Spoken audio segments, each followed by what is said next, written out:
Community radio ബെൻസിഗറിൽ ഇപ്പോൾ കഥാസാഗരം തയ്യാറാക്കി അവതരിപ്പിക്കുന്നത് ബോണി ജെ ബേസിൽ.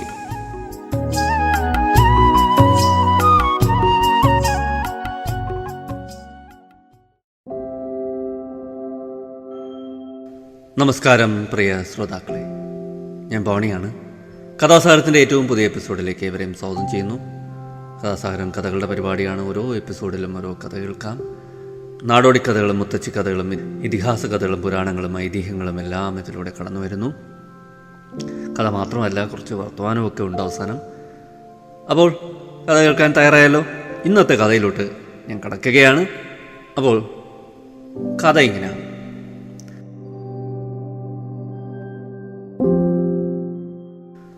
കുറുക്കൻ്റെ വളരെ നാളായുള്ള ആഗ്രഹമായിരുന്നു ഗ്രാമത്തിൽ പോയി മനുഷ്യർ വളർത്തുന്ന കോഴികളെ പിടിച്ച് തിന്നണമെന്ന്.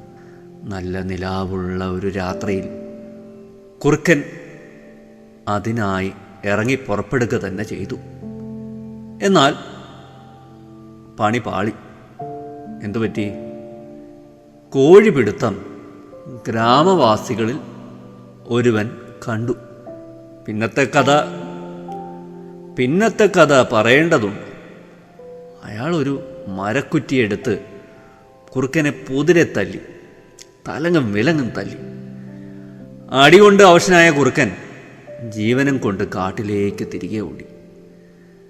നേരം വെളുത്തപ്പോഴേക്കും കുറുക്കൻ്റെ ശരീരമാസകലം നീര് വന്നു വീർത്തു. കണ്ടാൽ തിരിച്ചറിയാത്ത പോലെയായി. വേദന സഹിക്കാൻ കഴിയാതെ കുറുക്കൻ ഒരിടത്തിരുന്നു. തല്ലുകൊണ്ട ഭാഗം നക്കി തുടയ്ക്കുമ്പോഴാണ് അതുവഴി വന്ന കഴുത കുറുക്കനെ കണ്ടത്. കുറുക്ക, നിന്നെ ഇന്നലെ കണ്ട പോലെ അല്ലല്ലോ ഇന്ന് കാണുമ്പോൾ. വല്ലാതെ തടി വെച്ചിരിക്കുന്നു. കാണാനിപ്പോൾ നല്ല ചേലുണ്ട്. ഇത്ര പെട്ടെന്ന് തടി വെക്കാൻ നീ എന്താ കഴിച്ചത്? എന്നോടൊന്ന് പറയും. പറയുന്നേ കുറുക്ക, എനിക്കും തടി വെക്കാൻ നല്ല ആഗ്രഹമുണ്ട്. കഴുത കുറുക്കനോട് കൊഞ്ചി ചോദിച്ചു. മരക്കുറ്റി കൊണ്ട് അടികിട്ടി ശരീരം മുഴുവനും നീര് വന്ന് വീർത്തതാണെന്ന് ഈ പൊട്ടൻ കഴുതയോട് പറയാൻ പറ്റുമോ? മാനം പോകില്ലേ? ആ ഗ്രാമവാസി ഒടുക്കത്തെ അടിയാ അടിച്ചത്. അയ്യോ, എന്തൊരു വേദന. എനിക്കേതായാലും കിട്ടാനുള്ളത് കിട്ടി. ഇനി കഴുതയെ രണ്ട് കൊള്ളിക്കാനുള്ള വഴി ആലോചിക്കാം, കുറുക്കൻ മനസ്സിൽ പറഞ്ഞു. തടി വെച്ചതിൻ്റെ പിന്നിലെ രഹസ്യം അറിയാൻ ആകാംക്ഷയോടെ ഇരിക്കുന്ന കഴുതയോട് കുറുക്കൻ അത് വെളിപ്പെടുത്തി. എൻ്റെ പൊന്നു കഴുതേ, കാട്ടിൽ താമസിക്കുന്ന നമ്മൾ ശരിക്കും മണ്ടന്മാരാണ്. ഞാൻ ഇന്നലെ ഗ്രാമത്തിലേക്കൊന്ന് പോയിരുന്നു. അവിടെ താമസിക്കുന്ന മനുഷ്യർക്ക് എന്നെ കണ്ടപ്പോൾ അത്ഭുതം. എന്നോടവർക്ക് വല്ലാത്തൊരു ഇഷ്ടമായിരുന്നു. എന്തായിരുന്നു സ്വീകരണം! വയറ് നിറച്ച് ഭക്ഷണം, അതും രുചിയുള്ള ഭക്ഷണം. അതും കഴിച്ചതോടെ ശരീരം തടിച്ച് ഈ നിലയിലായി. ശരീരവേദന കടിച്ചമർത്തി കുറുക്കൻ കഴുതയോട് പറഞ്ഞു. കുറുക്കൻ പറഞ്ഞത് ശരിയാകും. മനുഷ്യർ കൊടുത്ത നല്ല ഭക്ഷണം കൊണ്ടാകും കുറുക്കൻ തടി വെച്ചത്. ഞാനും ഗ്രാമത്തിൽ പോയി അവർ തരുന്ന ഭക്ഷണമൊക്കെ കഴിച്ച് കുറുക്കൻ തടി വെച്ചതിലും ഇരട്ടി തടി വെച്ച് സുന്ദര കുട്ടപ്പനായി തിരിച്ചു വരും. കഴുത ആലോചനയിലായിരുന്നു. കഴുത വല്ലതും പറഞ്ഞോ? എന്തോ പറഞ്ഞതുപോലെ തോന്നി. കഴുത അടക്കം പറഞ്ഞത് ശരിക്കും മനസ്സിലാകാതെ കുറുക്കൻ ചോദിച്ചു. ഞാനൊന്നും പറഞ്ഞില്ല. നിനക്ക് ഏതു തരം ഭക്ഷണമൊക്കെ കിട്ടി? ഒന്ന് പറയ് കുറുക്ക. കഴുത കൊതിയടക്കാനാകാതെ ചോദിച്ചു. എനിക്ക് കിട്ടിയ ഭക്ഷണം എന്തെന്ന് നിന്നോട് പറഞ്ഞിട്ട് കാര്യമില്ല. ഞാൻ മാംസഭുക്കും, നീ സസ്യഭുക്കുമല്ലേ. എങ്കിലും ചോദിച്ച സ്ഥിതിക്ക് പറയാം. ചാത്തൻ കോഴി, ആട്ടിറച്ചി, പോത്തിറച്ചി, ഞണ്ടിറച്ചി, അങ്ങനെ എന്തെല്ലാം വിഭവങ്ങൾ. ചാത്തൻ കോഴിയുടെ രുചി അതൊന്ന് വേറെ തന്നെ, കുറുക്കൻ കഴുതയെ സുഖിപ്പിക്കാനായി പറഞ്ഞു. കുറുക്കന് ഗ്രാമവാസികൾ ഇതുപോലെ സ്വീകരണവും ഭക്ഷണവും കൊടുത്തുവെങ്കിൽ കഴുതയായ എനിക്ക് അതിലും നല്ലത് പ്രതീക്ഷിക്കാം. കുറുക്കന് ചാത്തൻ കോഴിയെ കിട്ടിയതുപോലെ എനിക്ക് നല്ല ഇളം പുല്ല് കിട്ടിയാൽ സംഗതി ഉഷാറായി. കഴുത ഇപ്രകാരം ഉള്ളിൽ മന്ത്രിച്ച് കുറുക്കൻ്റെ അരികിൽ നിന്ന് പോയി. കഴുതയുടെ പോക്ക് കണ്ട് കുറുക്കൻ അർത്ഥം വെച്ച് തലയാട്ടി. കഴുതേ, നീ വേഗം ചെല്ല്, ഗ്രാമവാസികൾ നിന്നെ കാത്തിരിക്കുകയാകും. ഇത് പറഞ്ഞ് കുറുക്കൻ ഞൊണ്ടി ഞൊണ്ടി തൻ്റെ താവളത്തിലേക്ക് തിരികെ പോയി. കുറുക്കൻ്റെ വാക്ക് വിശ്വസിച്ച കഴുത കാട്ടിൽ നിന്ന് ഗ്രാമത്തിലേക്ക് വന്നു. ഗ്രാമക്കാഴ്ചകളും കണ്ട് നടന്നു വരുമ്പോഴാണ് വീടുകൾ പണിതു കൊടുക്കുന്ന ഒരു കരാറുകാരൻ കഴുതയെ കണ്ടത്. കരാറുകാരന് കഴുതയെ ഇഷ്ടപ്പെട്ടു. ഒരു കടയിൽ നിന്ന് കുറച്ച് പഴം വാങ്ങി അയാൾ കഴുതയ്ക്ക് കൊടുത്തു. പഴം തിന്നുകൊണ്ടിരുന്ന കഴുതയെ കരാറുകാരൻ വാത്സല്യത്തോടെ തലോടി. കുറുക്കൻ പറഞ്ഞത് എത്ര ശരിയാ! എന്ത് സ്നേഹമുള്ള മനുഷ്യൻ! നല്ല രുചിയുള്ള ഭക്ഷണം. കുറുക്ക, തടിച്ചു കൊഴുത്ത് ഞാനും കാട്ടിലേക്കൊരു വരവ് വരുന്നുണ്ട്, കഴുത അഹങ്കരിച്ചു. കരാറുകാരൻ കഴുതയെ വീട്ടിലേക്ക് കൂട്ടിക്കൊണ്ടുപോയി. കഴുതയെ കണ്ട അയാളുടെ ഭാര്യയ്ക്കും മക്കൾക്കും സന്തോഷമായി. അവർ കഴുതയ്ക്ക് പുല്ലും വെള്ളവും സമൃദ്ധമായി കൊടുത്തു. കഴുത ഇതെല്ലാം വയറു നിറയെ കഴിച്ചു. പിറ്റേ ദിവസം കരാറുകാരൻ കഴുതയെ വീട്ടിൽ നിന്നും ഒരു കുന്നിൻ്റെ താഴ്വരയിലേക്ക് കൊണ്ടുപോയി. കുന്നിൻ മുകളിൽ പണി തുടങ്ങിവെച്ച ഒരു കെട്ടിടം അയാൾ കഴുതയ്ക്ക് കാണിച്ചു കൊടുത്തു. ഇനി നമ്മൾ അവിടേക്കാണ് പോകുന്നത്, കരാറുകാരൻ കഴുതയോട് പറഞ്ഞു. ഈ കുന്നിൻ മുകളിൽ കൊണ്ടുപോയി നല്ല നല്ല ഭക്ഷണം തരാനുള്ള പരിപാടിയാവും. എനിക്ക് വയ്യ, ഇതൊക്കെ കൂടെ ഞാനെങ്ങനെ കഴിക്കും? ഒരു വയറല്ലേ എനിക്കുള്ളൂ. ഇങ്ങനെ മനസ്സിലോർത്ത് കഴുത സന്തോഷത്തോടെ തലയാട്ടി.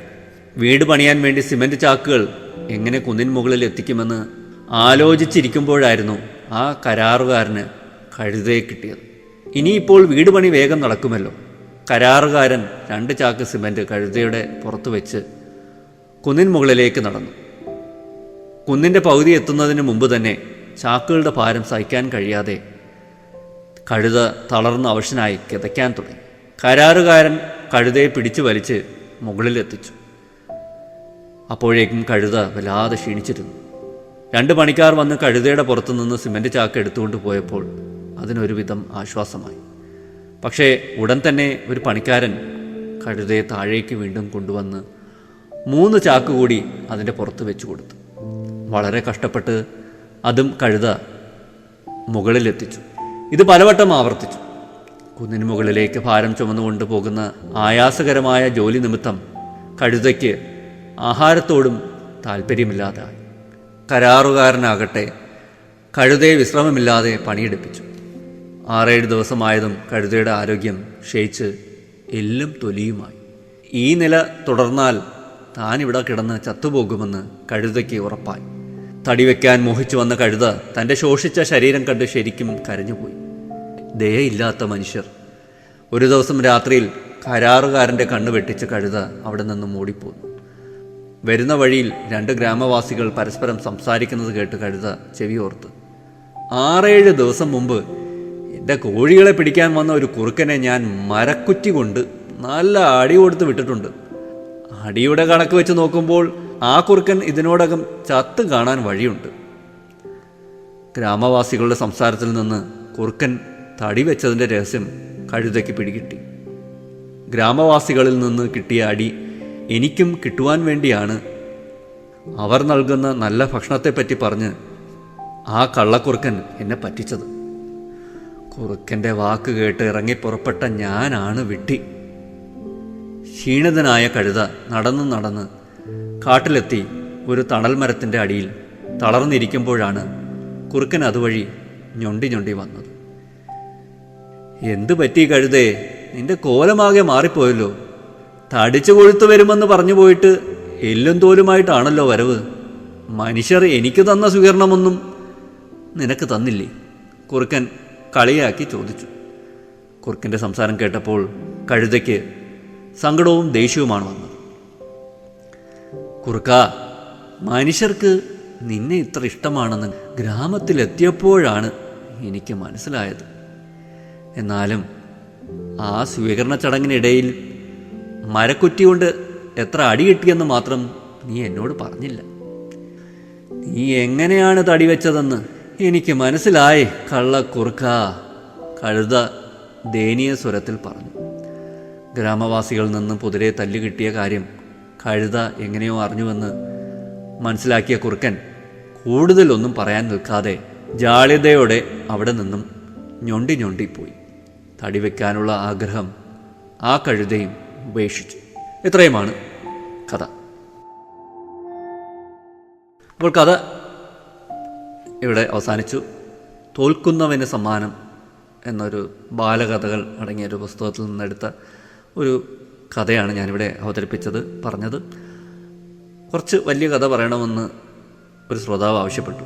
അപ്പോൾ തോന്നി സാധാരണ പറയുന്നതൊക്കെ ചെറിയ കഥ വിട്ടിട്ട് ഒരു വലിയ കഥ പറയാമെന്ന്. അതാണ് ഇന്നത്തെ കഥയുടെ ഈ വലിപ്പത്തിന് കാരണം.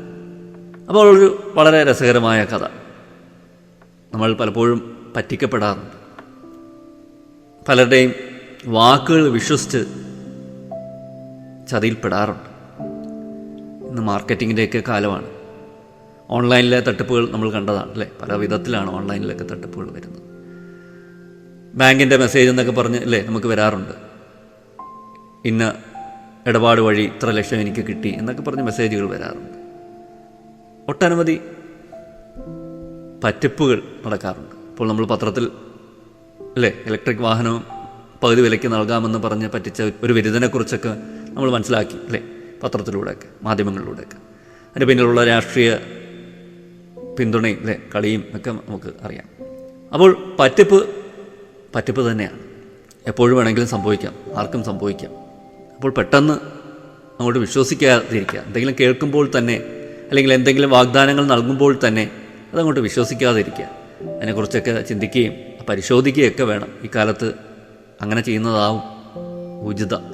എല്ലാവരെയും അങ്ങനെ അന്ധമായിട്ടൊന്നും വിശ്വസിക്കരുത്. ഒരു ചതിയിൽപ്പെട്ട ആൾ അല്ലേ, ഒരു ഉദാഹരണത്തിന് ഇത് കണക്കൊരു ഓൺലൈൻ തട്ടിപ്പിലോ മറ്റോ ഒക്കെ പെട്ട ഒരാൾ, തീർച്ചയായിട്ടും അയാൾ പറ്റിക്കപ്പെട്ടെന്ന് ചിലപ്പോൾ സമ്മതിക്കില്ല.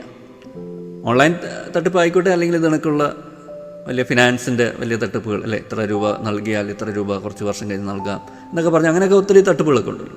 ഏതുമാകട്ടെ, തട്ടിപ്പുകൾ എങ്ങനെയായാലും ഒരു തട്ടിപ്പിൽ വീണ ഒരു വ്യക്തി ചിലപ്പോൾ അയാൾ വീണ്ടും ചെയ്യുന്നത് ചിലപ്പോൾ മറ്റുള്ളവരെ കൂടി അതിൽ ഉൾപ്പെടുത്താൻ ശ്രമിക്കുക എന്നുള്ള ഒരു തത്വമാണ്.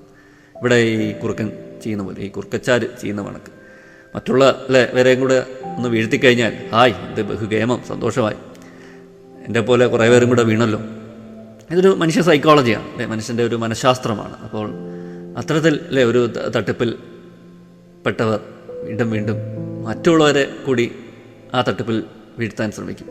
അങ്ങനെ ഒരു ഒന്നിൽ നിന്ന് മറ്റൊരാളിലേക്ക്, മറ്റൊരാളിൽ നിന്ന് അനേകം പേരിലേക്ക് അങ്ങനെ അത് വ്യാപിക്കുകയാണ് പതിവ്. ചിലപ്പോൾ അവർക്ക് മനസ്സിലാവുമായിരിക്കും ഇതൊരു തട്ടിപ്പായിരുന്നു, പക്ഷെ എന്നാലും തനിക്ക് രക്ഷപ്പെടാൻ വേണ്ടി മറ്റുള്ളവരെയൊക്കെ ചിലപ്പോൾ വലിച്ചിട്ടെന്ന് വരും.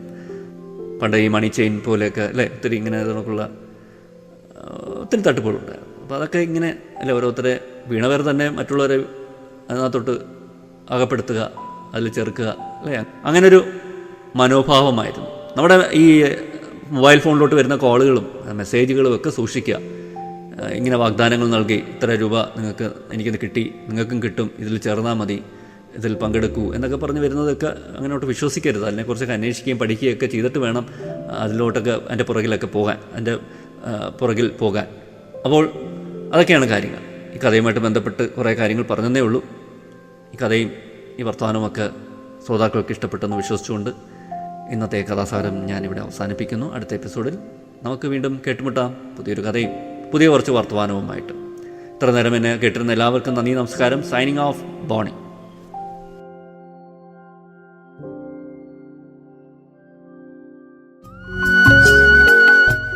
കമ്മ്യൂണിറ്റി റേഡിയോ ബെൻസികളിൽ നിങ്ങളിപ്പോൾ കേട്ടത് കഥാസാഗരം. തയ്യാറാക്കി അവതരിപ്പിച്ചത് ബോണി ജെ ബേസിൽ.